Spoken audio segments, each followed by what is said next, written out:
ডিজিপির মৃত্যুর নিরপেক্ষ ও সঠিক তদন্তের দাবিতে বিক্ষোভ প্রদর্শন সিপিআইয়ের।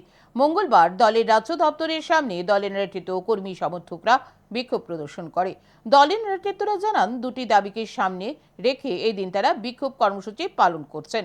প্রথম দাবি হলো কেন্দ্রীয় শিক্ষামন্ত্রী ধর্মেন্দ্র প্রধানের পদত্যাগ এবং দ্বিতীয় দাবি হলো ডিজিপি অনুরাগের অস্বাভাবিক মৃত্যুর ঘটনার নিরপেক্ষ ও সঠিক তদন্ত করতে হবে। দলের নেতৃত্বরা আরও জানান, তাদের ধারণা রাজ্যের নেশার রমরমা বাণিজ্য দুর্নীতির বিরুদ্ধে কাজ করতে গিয়ে চাপের মুখে পড়েছেন ডিজিপি অনুরাগ, তাই হয়তো তিনি এই কঠিন সিদ্ধান্ত নিয়েছেন। তাই তাদের দাবি ঘটনার সঠিক তদন্ত করে অনুরাগের মৃত্যুর রহস্য উন্মোচন করা হোক।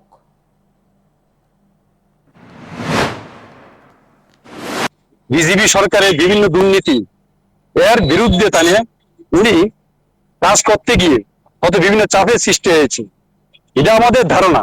কিন্তু কেন উনি মৃত্যু হয়েছে এটার তদন্ত যাতে বিচার বিভাগ যাতে রাজ্য সরকার করে এবং সাধারণ মানুষ যাতে জানতে পারে এই দক্ষ অভিজ্ঞ বিনয়ী প্রশাসকের কিভাবে মৃত্যু হয়েছে।